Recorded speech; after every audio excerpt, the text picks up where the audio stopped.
My name is Leah Harrison, and I am 25 years old. I never imagined that returning home from my first successful business trip would end with finding my life stuffed into garbage bags. The black plastic bulged with my belongings, lined up like funeral monuments at our front gate. My mother stood there, arms crossed, with my 3 siblings flanking her like soldiers. Their faces showed no warmth, only cold resolve. The smile I had worn since landing disappeared as Mom spoke those cutting words, "You are 25 now. It is time for you to get out." Before I continue this story, let me know where you are watching from. Hit like and subscribe to join me on this journey of family betrayal and unexpected strength. Growing up as the youngest of 4 children in our suburban Chicago home was never easy. My father passed away when I was just 7 years old, leaving my mother, Sandra, to raise us alone. My oldest brother, Jackson, was already 18.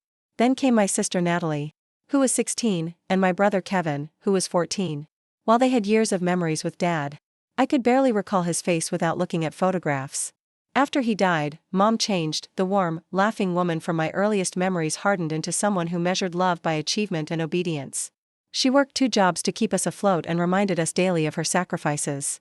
"I gave up everything for you kids" became her mantra, usually followed by "the least you could do is."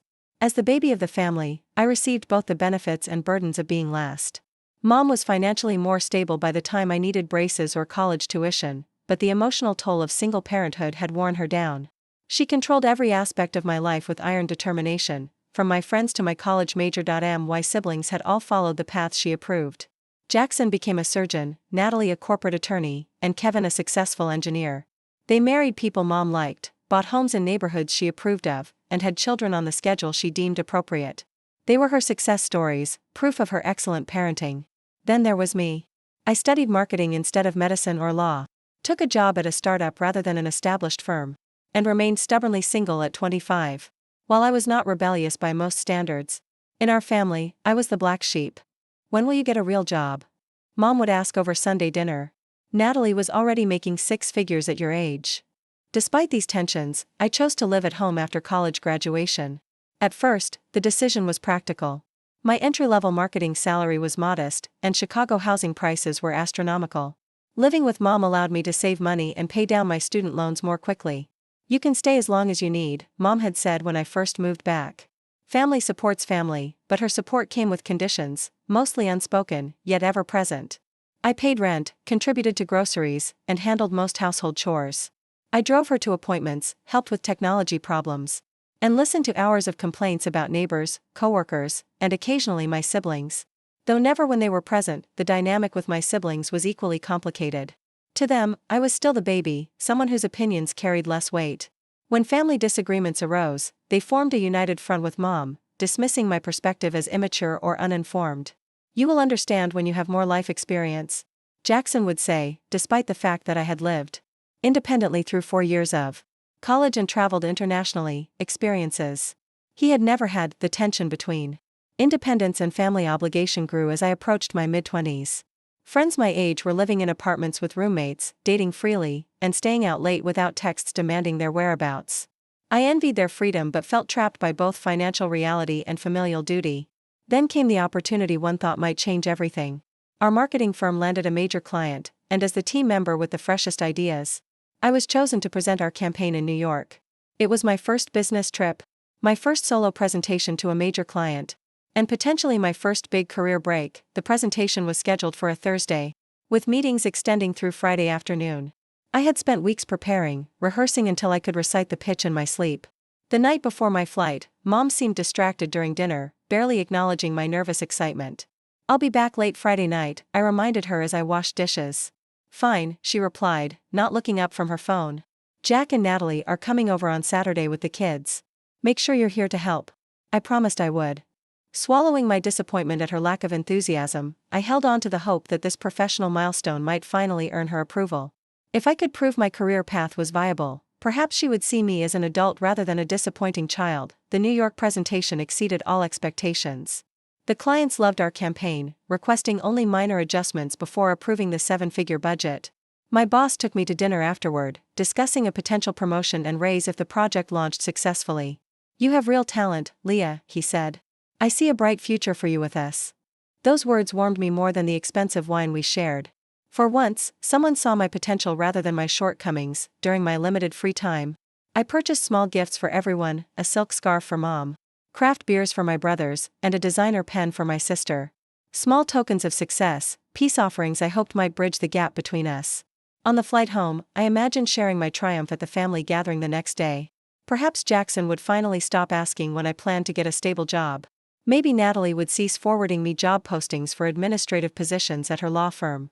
Possibly Kevin would quit suggesting I pursue a master's degree to catch up with my peers. Above all, I fantasized about Mom's reaction that I in my daydream. She smiled with pride, telling her friends about my accomplishment. Finally seeing that I was making my own way, just on a different path than my siblings. Little did I know my fantasy of family validation would shatter within minutes of my return. Replaced by a nightmare I could never have anticipated, the Chicago afternoon greeted me with perfect spring weather as my rideshare pulled away from O'Hare International Airport. Sunshine warmed the city after weeks of rain, which I took as a good omen. The gifts I had purchased sat neatly in my carry-on, wrapped in tissue paper from the boutique near my hotel. My presentation materials were safely stored in my laptop bag, including the signed contract that would transform my department's budget and, hopefully, my career trajectory. I texted Mom that I had landed safely and was on my way home but received no response. This was not entirely unusual, as she often missed texts when occupied with her gardening club or church activities. Still, a small twinge of unease flickered through me. Throughout my trip, communication had been minimal, with my check-in texts met by one-word responses or no reply at all. Halfway home, my phone rang, Jackson's number flashing on the screen. My oldest brother rarely called me directly, preferring to communicate through our family group chat or via Mom. "Hello," I answered, curiosity mixing with faint apprehension. "Where are you right now?" His tone was clipped, professional, the same voice he likely used with difficult patience. "In a car heading home from the airport.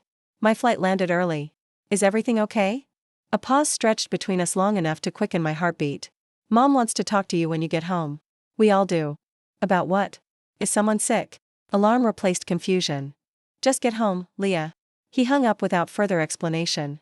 My mind raced through possibilities. Had something happened to one of my nieces or nephews? Was Mom ill?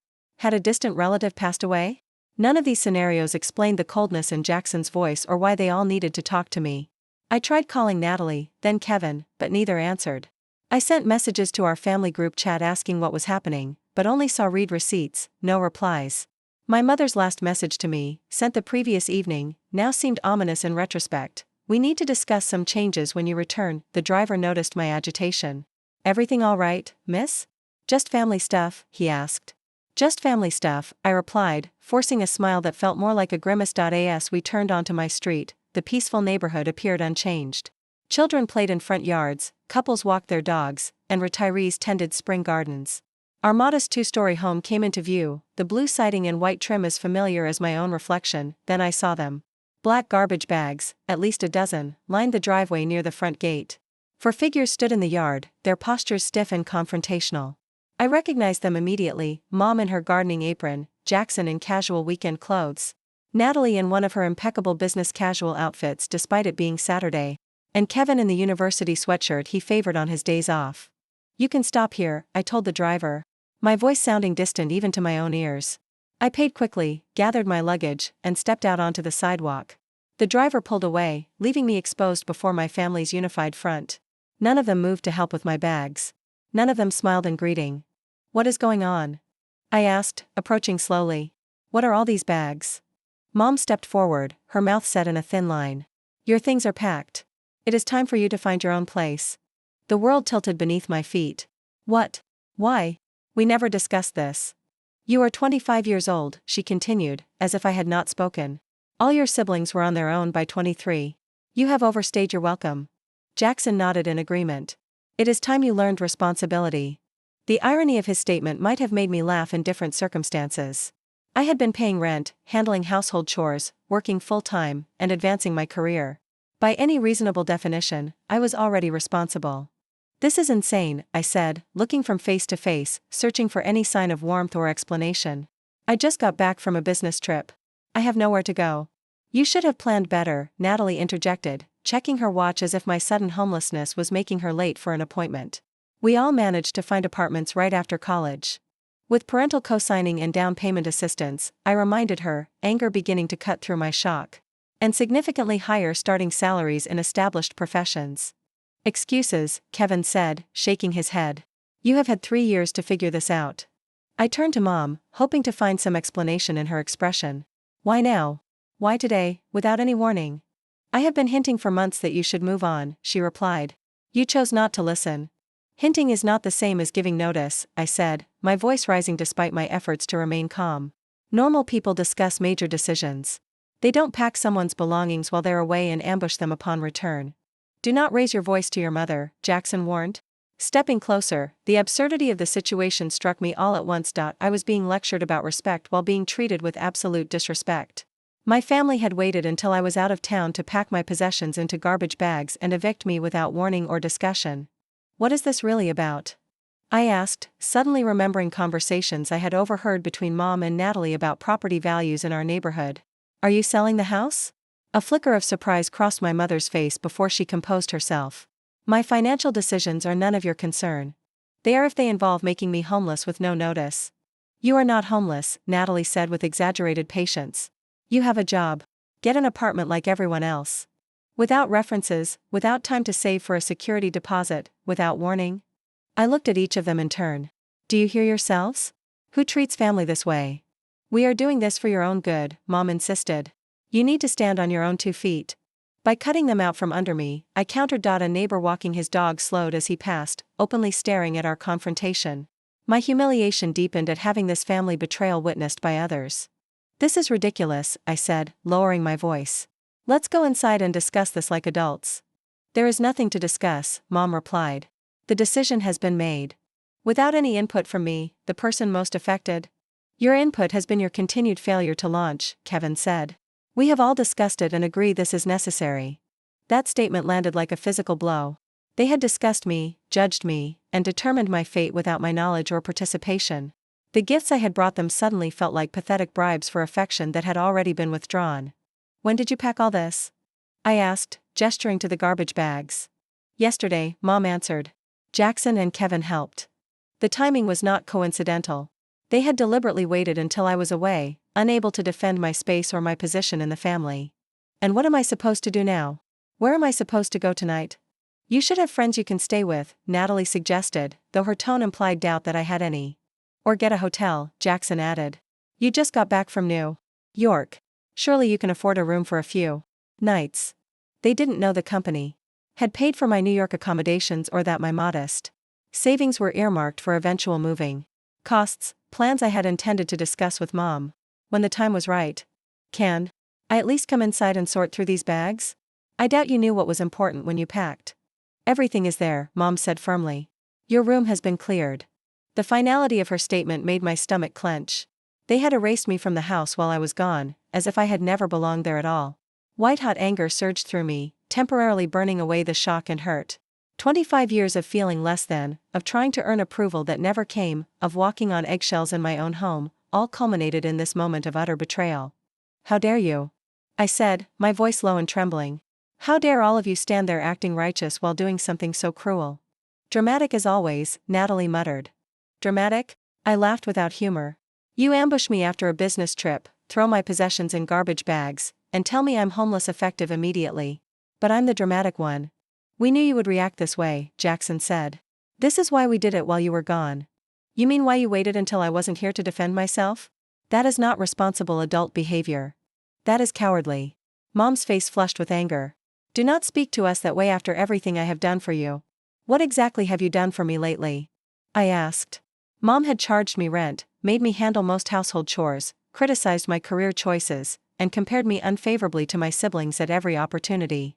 You ungrateful little, she began. Ungrateful? I cut her off. I have been nothing but grateful. I have thanked you, helped you, supported you emotionally and financially. I have swallowed every criticism, endured every comparison, and still showed up with love and respect. The facade of family unity began to crack as my mother turned to Jackson. I told you she would make this difficult. Make what difficult, exactly? I pressed. Why now? Why the urgency? Why the garbage bags instead of proper boxes? Why the audience?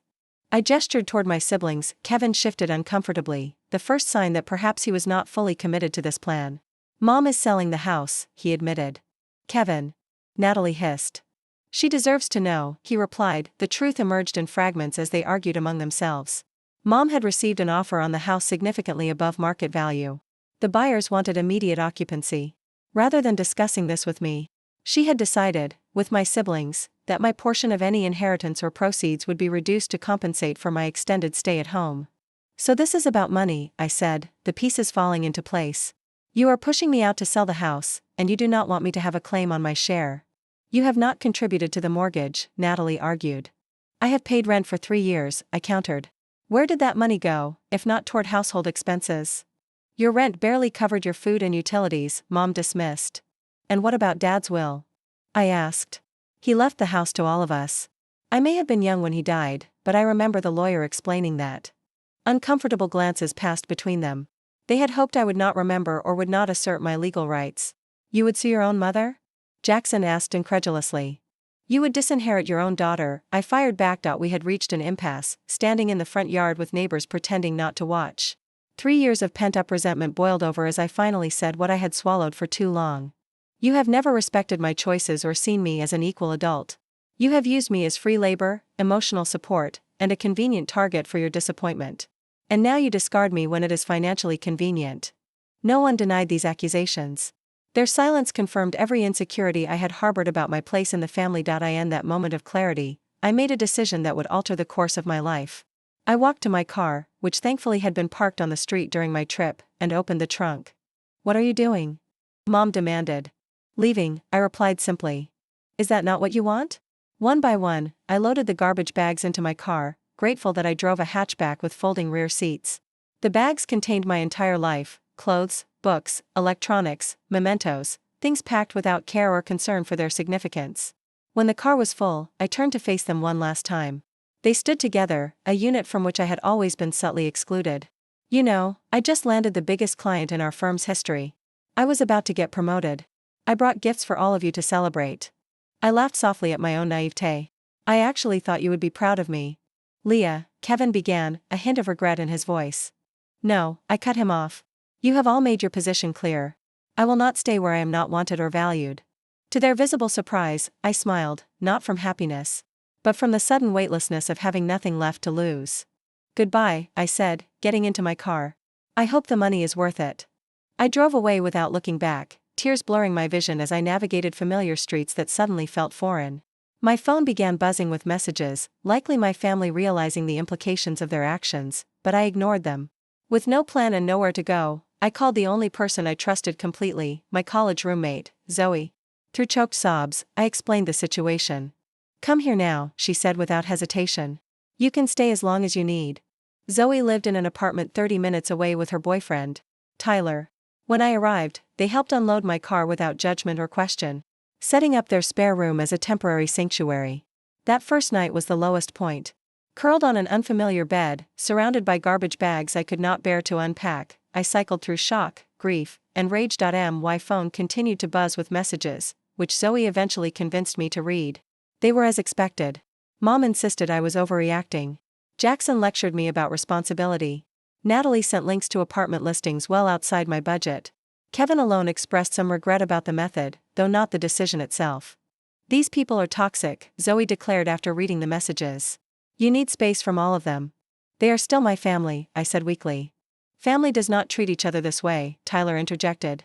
What they did was emotional abuse. Though the term felt extreme in the moment, the validation from outside perspectives helped me see the situation more clearly. What had happened was not normal. It was not my fault. And perhaps most importantly, I did not have to accept it. That night, I made 2 decisions. I would build a new life entirely independent from my family, and I would never again measure my worth through their approval. As I finally drifted to sleep in the early hours of morning, a strange sense of possibility flickered beneath the pain. For the first time in my adult life, I was truly free to define myself on my own terms. The first week after being forced out was a blur of practical challenges. Zoe and Tyler insisted I stay as long as needed, but I knew their 1-bedroom apartment was too small for 3 adults long term. Their generosity bought me time to find alternative housing without rushing into a bad situation. During lunch breaks at work, I scoured apartment listings, quickly discovering that Chicago's rental market was even more competitive than I had feared. Most places required proof of income 3 times the monthly rent, perfect credit, first and last month's rent, a security deposit, and landlord references. I did not have all of that. My modest savings, which had seemed substantial while living at home, barely covered the upfront costs of securing housing. After 10 days of searching, I found a tiny studio apartment in a less desirable neighborhood with a landlord willing to accept a larger security deposit in lieu of rental history. The apartment was nothing like the comfortable home I had left. Paint peeled in corners. The appliances were outdated. Strange noises filtered through thin walls at all hours. But it was mine, a space where no one could pack my belongings or question my choices. Moving in highlighted how little I actually owned. My family had packed my personal possessions, but none of the household items necessary for independent living. I had no dishes, towels, cleaning supplies, or furniture beyond my bedroom set. "We will have a housewarming," Zoe declared, helping me unpack my clothes into the apartment's single closet. "Everyone brings something useful instead of decorative crap." True to her word, she organized a small gathering of college friends and work acquaintances. They arrived bearing secondhand furniture, kitchen essentials, and home goods. By evening's end, my apartment had transformed from an empty shell into a basic but functional living space. "It's not much," I apologized as we sat on mismatched chairs eating pizza off paper plates. "It's a beginning," my friend Amber corrected. "And you did it without their help." Financial reality hit hard that first month.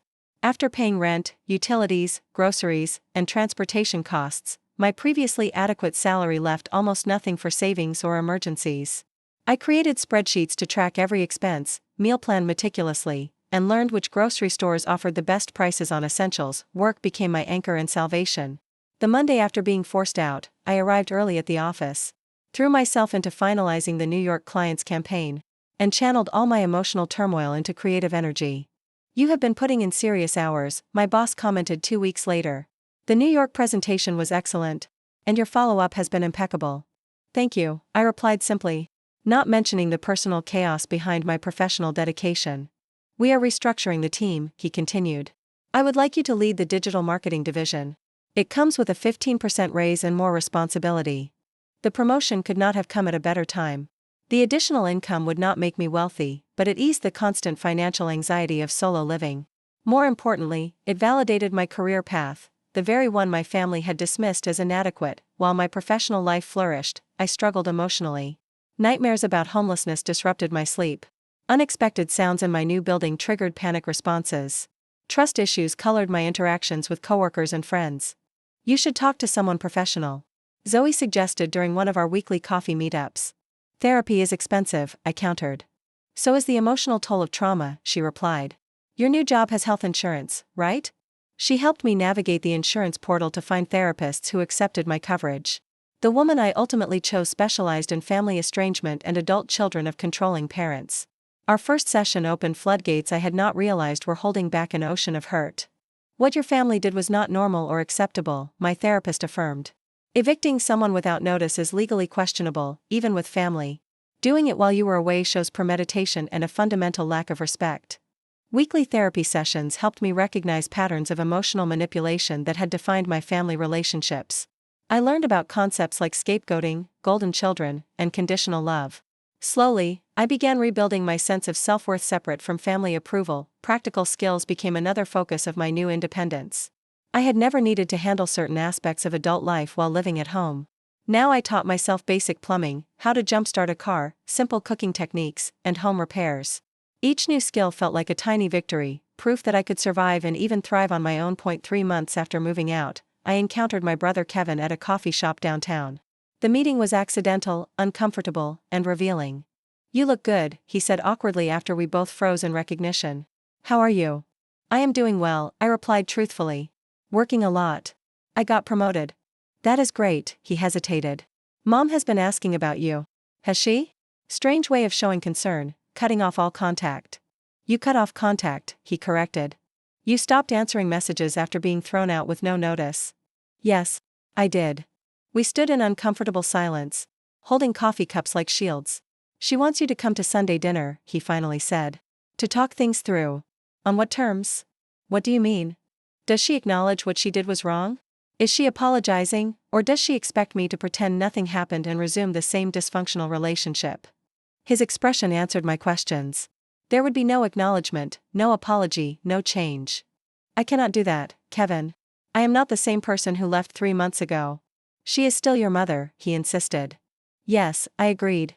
"And I am still her daughter." That did not stop her from treating me like I meant nothing. As we parted ways, he seemed troubled, perhaps seeing our family dynamic from a new perspective. That brief encounter strengthened my resolve to maintain boundaries, even as it reopened barely healed wounds. The path forward was neither straight nor easy. Some days I felt empowered by my independence. Other days I crumbled under the weight of estrangement from my only family. But slowly, deliberately, I built a life that belonged wholly to me, furnished with my choices and governed by my values. It was not the life I had imagined, but it was becoming one I could be proud of. As 3 months stretched into 4 and then 5, a remarkable transformation began to take place. The constant anxiety that had defined my first weeks of independence gradually subsided, replaced by growing confidence in my ability to handle whatever challenges arose. My promotion proved to be a turning point professionally. Leading the digital marketing division meant higher visibility within the company and direct client contact. I assembled a small but effective team, implemented new analytic strategies, and delivered consistent results that impressed both clients and executives. Your campaign increased engagement by 40%, our CEO noted during a quarterly review.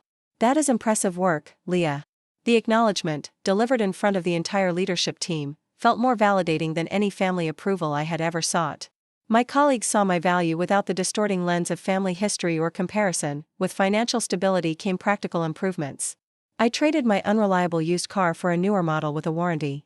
When my lease approached renewal, I found a nicer apartment in a safer neighborhood with more natural light and a small balcony where I could grow herbs and flowers. The process of furnishing my new space became an exercise in self-discovery.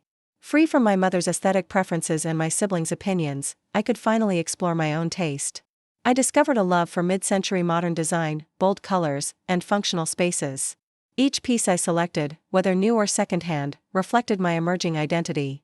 "This place feels like you," Zoe commented when she visited the newly decorated apartment. "Your old room never did." She was right. My childhood bedroom had remained frozen in adolescence, while my space at Mom's house had felt temporary despite 3 years of residency. This apartment, though rented, was the first home that truly expressed who I was becoming. Social connections expanded beyond my small circle of college friends. I joined a book club, volunteered at a local food bank, and accepted invitations to work events I would have previously avoided. Through these activities, I met people who knew me only as I was now, not as the family disappointment or the babied youngest sibling. Among these new acquaintances was Daniel, a graphic designer who collaborated with my marketing team on client projects. Our professional relationship evolved into friendship and eventually into cautious romance. Unlike previous relationships conducted under my mother's scrutinizing gaze, this connection developed at its own pace, free from external pressure or judgment.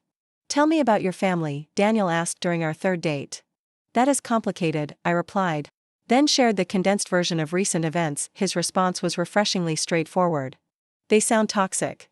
I am sorry you experienced that." No defense of family loyalty, no suggestion that I must have done something to deserve such treatment, no pressure to reconcile, just simple validation of my experience and feelings. Daniel's healthy family relationships eventually provided a window into what functional family dynamics could look like. Sunday dinners at his parents' home showed me respectful disagreement, unconditional support, and genuine interest in each other's lives. The contrast with my own family was both painful and enlightening. In therapy, my sessions evolved from crisis management to deeper healing and personal growth. With professional guidance, I examined childhood patterns, recognized unhealthy coping mechanisms, and developed strategies for setting boundaries in all relationships. "You have made remarkable progress," my therapist observed after a particularly insightful session. "You are breaking generational patterns." The comment struck me deeply. Perhaps the most meaningful victory was not external success but internal change, the ability to recognize and reject the dysfunctional dynamics that had shaped my family for generations. This psychological shift manifested in unexpected ways. I became more assertive at work, proposing bold campaigns and confidently defending my ideas. I developed clearer boundaries with friends, no longer agreeing to plans that drained my energy or violated my values. I pursued interests I had previously abandoned because they did not meet family approval, rediscovering my love for photography and creative writing. I also made the difficult decision to block all communication from my mother and older siblings. After months of texts ranging from guilt-inducing to openly hostile, I recognized that each interaction reset my emotional healing. Kevin remained the exception, as his messages had evolved from family pressure tactics to genuine, if awkward, attempts at independent connection. 5 months after being forced out, I attended a marketing conference where I unexpectedly reconnected with Mrs. Reynolds, my high school journalism teacher. She had always encouraged my writing and creative thinking when other adults focused solely on my academic performance relative to my siblings. "Leah Harrison, how wonderful to see you," she greeted me warmly. "Are you still in marketing?" Our conversation over coffee revealed that she had always seen potential in me that my family had missed or dismissed. Her belief in my abilities had been genuine rather than conditional. A rare experience in my formative years. "You always had a unique perspective," she told me. "I am not surprised you have found success on your own terms." That chance meeting inspired me to reach out to others who might be experiencing family alienation or struggling with independence. I started a blog sharing practical advice for young adults establishing themselves without family support, covering topics from budgeting to emotional resilience. The blog connected me to an online community of people with similar experiences. Comments and messages poured in from readers who found validation in my story and hope in my progress. What began as personal catharsis evolved into a meaningful platform for mutual support and practical guidance. "Your post about holiday coping strategies literally got me through Christmas," one reader wrote. "For the first time, I did not feel guilty about protecting my peace. Through helping others, I continued my own healing." The blog created space to process my experiences. Writing transformed painful memories into useful lessons and surrounded me with a community who understood without explanation. As the 6-month mark of my forced independence approached, I realized that the family who had discarded me had unintentionally given me the greatest gift: the opportunity to discover my strength, reshape my identity, and build a life aligned with my authentic self. The journey had been painful, but the destination was proving worth every difficult step. Exactly 6 months after finding my belongings in garbage bags, my phone began buzzing with notifications. Messages from my mother flooded in, first 1, then 5, then dozens more throughout the day. By evening, I had received exactly 60 texts from her, ranging from accusations to "Please, where are you? Why won't you answer? After everything I've done for you, I need to talk to you. This is an emergency. Please call me." The final message, sent at 11:30 p.m., struck a different tone. "I made a mistake. I need your help." Against my therapist's advice and my own better judgment, I read them all. Something had clearly happened, something significant enough to break through my mother's pride and denial. Despite everything, concern flickered beneath my carefully constructed defenses. I called Kevin the next morning, choosing the sibling who had shown at least minimal regret about how events had unfolded. "What is going on with Mom?" I asked when he answered, his heavy sigh carried through the phone. "She lost everything." The story emerged in fragments, each more unbelievable than the last. Mom had indeed sold the family home, receiving a substantial sum that should have secured her retirement. Instead of investing wisely, she had entrusted the entire amount to a financial advisor introduced by a church acquaintance. "It was a scam," Kevin explained. "The guy disappeared with her money, and at least 10 other victims' savings." "That is terrible," I said, genuinely sympathetic despite our history. "But why contact me now? Where are Jackson and Natalie?" Another pause. "They are not speaking to her." "What? Why?" "She promised each of us a portion of the house proceeds. Jackson already put a deposit on a vacation property based on that promise. Natalie had planned a home renovation. And you?" "I was more cautious," he admitted. "But I am still angry. She made decisions without consulting any of us, then lost everything." The irony was not lost on me.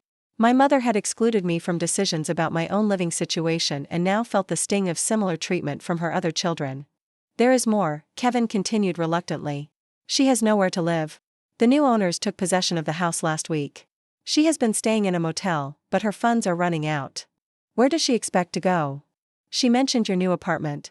A cold wave of disbelief washed over me. After throwing me out without notice, my mother's plan was to move in with me. The audacity was breathtaking. "That is not happening," I said firmly. "I know," Kevin agreed, surprising me. "That would be unreasonable after everything. But she needs something, Leah. She is still our mother." The situation forced me to confront complex questions about obligation, forgiveness, and boundaries. What did I owe the woman who had raised me but also betrayed me? Could I help without sacrificing the healthy independence I had built? Was it possible to show compassion without enabling toxic patterns? After consulting with my therapist, I agreed to meet my mother at a coffee shop, a neutral location where I could leave if necessary. Daniel offered to wait nearby, providing both moral support and an escape plan if things became too intense. My mother looked diminished when she arrived, her confident posture replaced by a nervous hunch. The designer clothes and perfect makeup that had been her uniform were exchanged for casual wear and minimal cosmetics. She had aged years and months. "Thank you for coming," she began, hands clutching her coffee cup. "I did not think you would." "I almost did not," I replied honestly. We sat in uncomfortable silence, the weight of our history pressing down between us. I lost everything, she finally said. The house, the money, everything. Jackson and Natalie will not speak to me. They say I betrayed them. I nodded, acknowledging her pain without accepting responsibility for it. I need help, Leah. Her voice cracked. I have nowhere to go. The request hung in the air, unspoken but clear. She expected me, the child she had discarded, to rescue her. 6 months earlier, I might have agreed immediately, desperate for her approval and a chance to prove my worth. Now I saw the situation with painful clarity. Do you understand what you did to me? I asked quietly. She blinked, clearly unprepared for this response. I was trying to help you become independent. By throwing me out without warning? By packing my things in garbage bags while I was away? By ambushing me with the entire family as witnesses to my humiliation? I may have handled it poorly, she conceded, but my intentions were good. Your intentions? I laughed without humor. You sold the house without telling me. You planned to reduce my inheritance. You treated me like an inconvenience rather than your daughter. Tears filled her eyes. I made mistakes. Yes, I agreed. You did. And now you are facing consequences, just as I had to face the consequences of your actions 6 months ago. So you will not help me? Indignation crept into her tone. After everything I sacrificed raising you? I did not say that, I corrected her.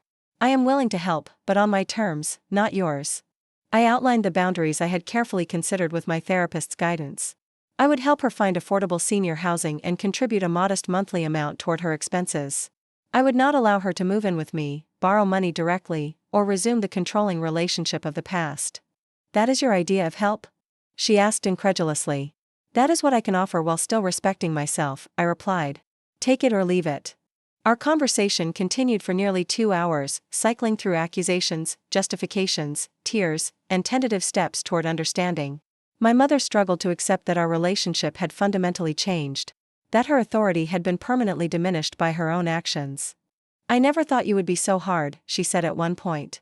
I never thought I would need to be, I countered. But here we are. By the end of our meeting, we had reached an uneasy agreement. I would research housing options and help with the application process. She would attend family therapy sessions with me as a condition of ongoing support. Neither of us was entirely satisfied, but it was a starting point, one that maintained my boundaries while acknowledging our connection. As we prepared to leave, she asked the question that revealed how little she understood my journey. When will things go back to normal between us? I looked at her directly, with compassion but unwavering honesty. They will not. That version of our relationship is gone. We might build something new, something healthier, but we cannot go backward. Her face fell, the reality of permanent change finally sinking in. In that moment, I felt an unexpected shift within myself. The anger that had fueled me for months did not disappear, but it loosened its grip on my heart. I could see my mother not as the all-powerful figure of my childhood, but as a flawed human whose poor choices had cost her dearly. That recognition did not excuse her actions or erase the harm she had caused. It simply allowed me to respond from a place of strength rather than reactive pain. I could offer appropriate help without sacrificing the healthy life I had built, a balance that would have been impossible 6 months earlier. As I walked away from the coffee shop, Daniel fell into step beside me. How did it go? Exactly as hard as I expected, I replied. But also necessary. Are you okay? I considered the question carefully. Not yet, but I will be. That evening, I received messages from both Jackson and Natalie for the first time in months. Word of my meeting with Mom had spread, along with my limited offer of assistance. Their texts contained no apologies for their role in my eviction, only thinly veiled attempts to gauge my mother's financial situation and my involvement in it. I left both messages unanswered, recognizing them as continuations of unhealthy patterns rather than genuine attempts at reconciliation. Some relationships could potentially heal with time and effort. Others might need to remain distant for my well-being.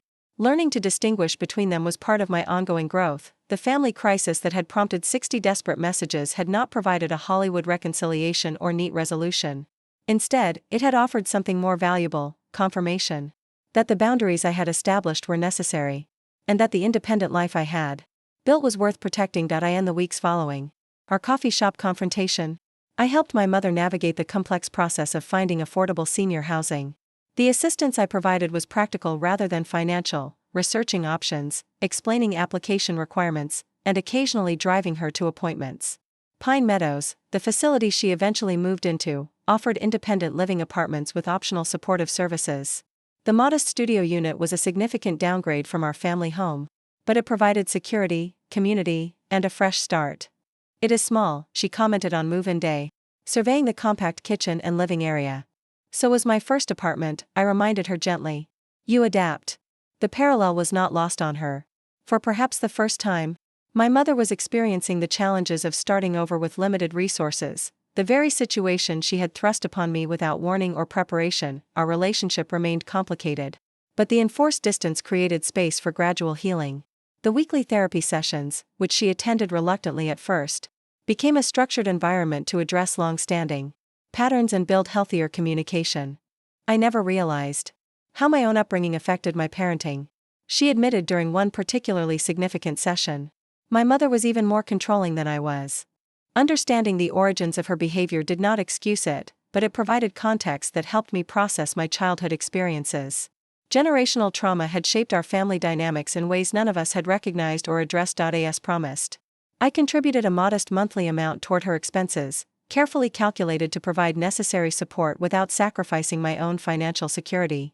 The arrangement was formalized through our therapist, establishing clear expectations and boundaries on both sides. My relationships with my siblings evolved along different paths. Kevin and I rebuilt a cautious connection, meeting occasionally for coffee and maintaining text communication. He apologized for his role in my eviction, an acknowledgement that opened the door to potential reconciliation. I should have stood up for you, he said during one of our meetings. I knew it was wrong. Why didn't you? I asked, not accusingly, but with genuine curiosity. It was easier to go along, he admitted. I have always done what Mom and Jackson thought best, even when I disagreed. His honesty revealed patterns I recognized from my own experience, the complex dynamics that had shaped all our choices and reactions. Through our conversations, we both gained insights into the family system that had constrained us in different ways. Jackson remained distant, occasionally sending impersonal holiday greetings or family announcements but making no effort at meaningful connection.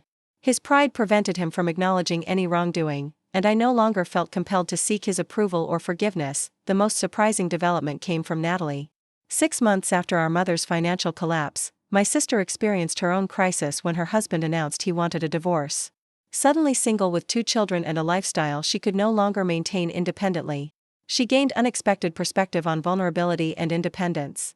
I never understood what it meant to have your life upended overnight, she confessed during an unexpected phone call. I think I get it now. Our reconciliation was tentative and incomplete, but it opened possibilities I had not anticipated. We began meeting monthly for lunch, gradually rebuilding trust through small, consistent interactions rather than grand gestures or dramatic apologies. While family relationships slowly evolved, my professional life continued to flourish. 1 year after the promotion that had coincided with my forced independence, I was offered the position of Director of Marketing, overseeing all campaigns and client relationships. The new role came with a substantial salary increase, stock options, and enhanced benefits. For the first time, I felt truly financially secure, capable of building long-term stability rather than merely surviving month to month. With this security came the ability to pursue a dream I had privately harbored but never voiced to my family: homeownership. Working with a realtor, I found a small but charming condo in a diverse neighborhood with a reasonable commute to downtown. The day I received the keys, I stood alone in the empty living room, overwhelmed by the significance of the moment. This space was mine, purchased with my earnings, selected by my preferences, secured by my credit and reputation. No one could pack my belongings or demand I leave. No one could diminish this achievement or take it away. I hosted a housewarming party for the friends who had supported me through the darkest periods of the previous year. Zoe and Tyler, Daniel, work colleagues, therapy group members, and even Kevin attended, filling my new home with laughter and positive energy. I propose a toast, Zoe announced, raising her glass. To Leah, who turned garbage bags into a gorgeous home through sheer determination and courage. The reference to how my journey had begun prompted knowing smiles rather than painful memories.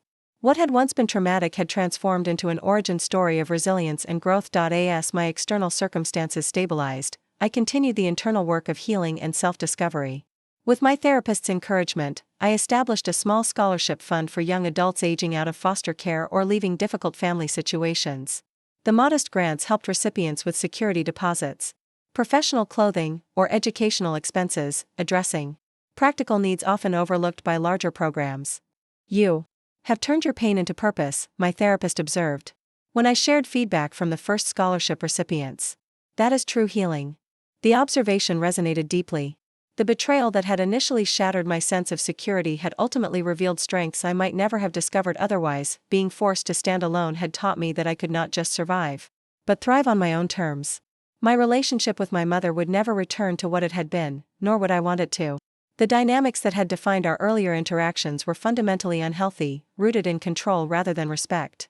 Instead, we were slowly building something new, a relationship between adults, with clear boundaries and realistic expectations. During our last therapy session of the year, my mother said something that demonstrated how far we had both come. "I am proud of you," she stated simply. "Not because you are successful by conventional standards, though you are. I am proud of who you have become, how you have handled adversity, much of which I caused." The acknowledgement, offered without qualification or comparison to my siblings, was perhaps the most genuine approval she had ever expressed. It mattered to me, but in a different way than it once would have. Her validation was welcome, but no longer necessary for my sense of worth or identity. That evolution represented the most profound lesson of my journey. Love should not require perfect compliance. Achievement should not be a prerequisite for belonging. And family connections, while important, cannot define our entire sense of self. There are wounds that never completely heal, relationships that cannot be fully restored, and betrayals that permanently alter our understanding of trust and loyalty.